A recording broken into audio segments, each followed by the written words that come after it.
Hey everyone, today I'm going to teach you how to build a content marketing funnel because it's not enough just to simply produce content and hope that it does something.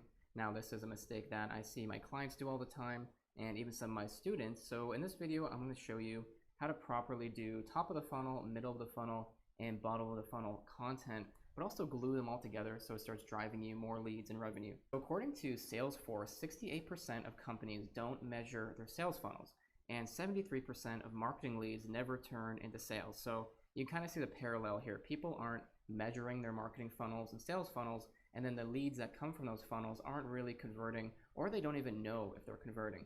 So this is a mistake I've seen my clients do many times, and there's actually a very easy way to simply start generating more leads from your content marketing and just your inbound marketing as a whole, because content's probably one of the biggest parts of inbound. And it starts at the top. So your top of the funnel, I want you to think of almost like you're casting a wide net and you're trying to catch as many fish as possible, because this is going to include blog posts, videos, podcasts, and you're just trying to generate as much traffic as possible, but still keep it high quality. You don't just want as many people as possible and then it's very low conversions. Rather, you do want as many contextual, relevant people coming to your website or different assets. And you do this by targeting very specific topics that are related to your industry and your service and your product. For example, I do copywriting and content writing for my clients. So typically if you go to my blog or website, pretty much you're always going to learn about copywriting, content marketing, content writing, and some related stuff like SEO and lead gen. But for the most part, 90% of the time, I'm sticking to what's related to what I do for my clients and what I can provide. So the idea with top of the funnel content is you cast this wide net. And then let's say you have hundreds of thousands of people a year or millions coming to your website. And then what you can do is offer a middle of the funnel, and I'll be getting into that later. And these are essentially gated assets that allow you to separate the average user from those that are a bit more committed and might actually convert in the back end. So I recommend using a tool like Answer the Public to start finding as many relevant and contextual topic ideas. This will increase the amount of high quality leads you get. And you simply just enter a search term to begin. You click the search button, and then it brings you to a different page where it actually displays questions, prepositions, comparisons, and other terms related to what you entered, and often it can be hundreds or thousands. And you want to use these as your blog post ideas. But it's not just the topics you target, it's also the quality of the content. And if there's two really big things that I think content needs, is one is a long form length, because right now the average #1 result on Google is 1,890 words long. So that means that if you're producing long form content, you're going to rank higher. That means more traffic, and with a good funnel, like I'm explaining today, you get more leads. Now, it's not just about SEO and your search presence, it's also about just providing good content, quality, and a good resource to the reader, right? So if it's long form content, that means more resources, more links, more step-by-step instructions, more knowledge and things that they're going to learn. So it actually helps them more, and it gives them a better impression versus writing a 300 or 400 word article, which depending on the topic you might be able to do, but it's not going to pack a punch as much as like a 2,000 word article would. Next, content needs to be practical and actionable.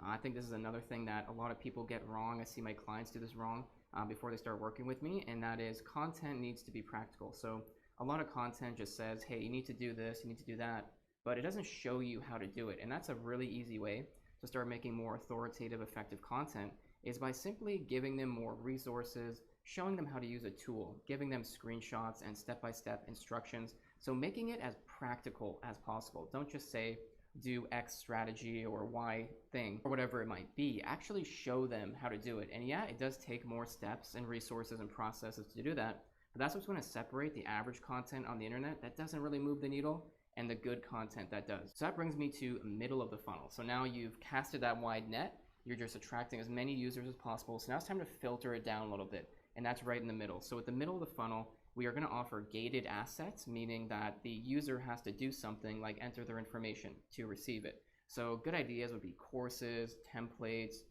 it could be reports, white papers, case studies, just something that's relevant to what you're talking about, relevant to the industry and also the user and what they can actually get out of it. And since it takes a few extra steps to get that tool, you're able to instantly segment users, because the average person that comes to your website and leaves, they might not be the person for you in terms of a customer or client, but that person that does come to the website, they like your content, and then they opt into your newsletter, or maybe they download that template as a lead magnet, and then they get into your funnel. They're clearly a bit more committed and interested in your services and the industry, and they're going to be more likely to convert. Here's a quick example. This is Marketo offering a free template with the caveat that users must enter their info to receive it. And you can use a lot of different tools to do exactly this. There's MailChimp, Aweber, ActiveCampaign.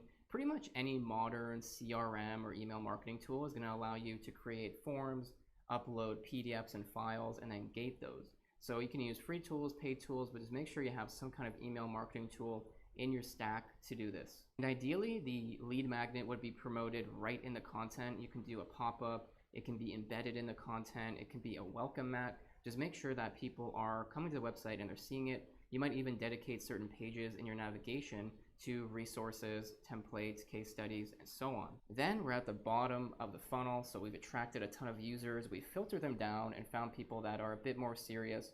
Now it's time to find the people that are actually willing to close, convert, and become a customer.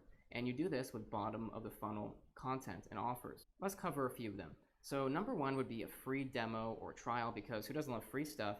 And if someone's really committed to your business and learning about it, they're probably going to hop on to see a demo of your software, presuming that's what you offer, a free trial, to see the software and actually tinker with it and mess around with the dashboard and UI and settings. And they're going to be more likely to convert once they actually have a feel for it and see it themselves. Alternatively, you can do a free consultation if you're a service provider like me as a copywriter. Maybe you do SEO, digital marketing, whatever it might be. Offer a free consultation. It can literally just be 10-15 minutes. You help them with a problem they're experiencing, and then at the end of the call you say that you have services that can actually help them, and then they might be willing to actually receive a proposal and go along with that. Then there's webinars. So webinars have been exploding right now. They're huge in marketing funnels. They're great for content marketing, generating leads, getting people really engaged and interactive with your brand. And right now, 76% of B2B buyers actually use webinars to learn more about a product while they're doing their research. And it makes sense, because if you watch a webinar, a lot of them are going to go over the product or service that's being sold. They might just be able to see somebody from that company display their expertise, because you want to buy a service or a product from somebody that really knows their stuff, and being able to see someone live talk about that industry or that niche is really impactful and can help with conversions. Now, luckily, doing webinars isn't complex. It doesn't need crazy tools. You can literally just go sign up and buy one of Zoom's plans. They're pretty cheap to start. I think it's about like $20 US roughly, and that lets you have up to 100 live attendees or people that can engage on the video as well. But I think it goes up to about 10,000.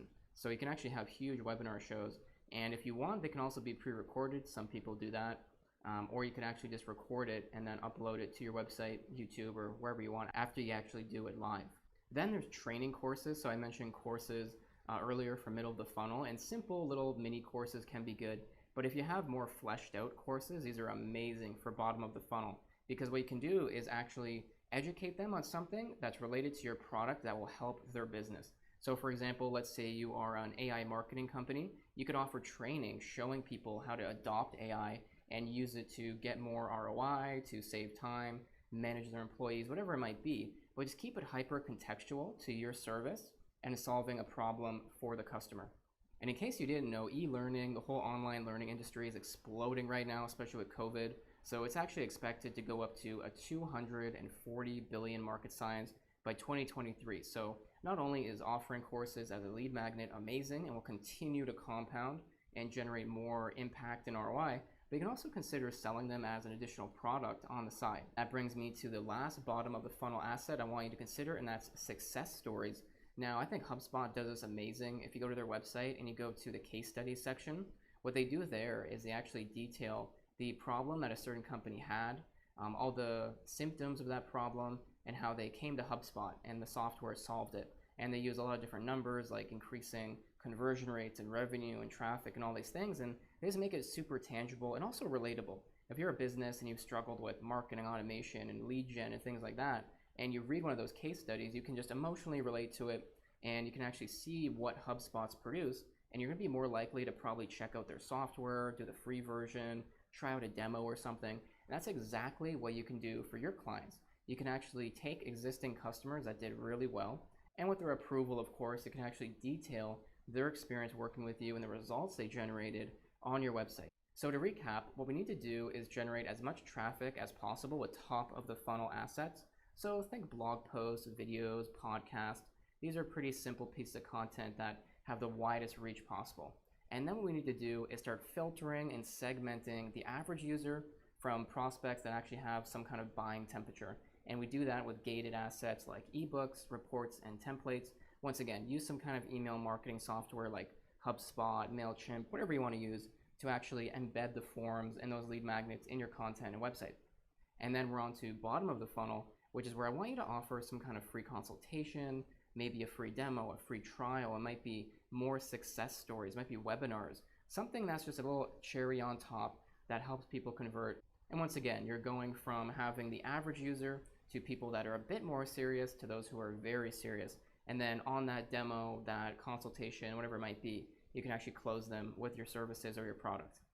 But that sums up today's video. I appreciate you watching. Feel free to subscribe if you haven't already. Share this with anyone that needs to know a bit more about content marketing, setting up a good funnel. You can reach out to me if you need content writing services, and I'll catch you in the next video.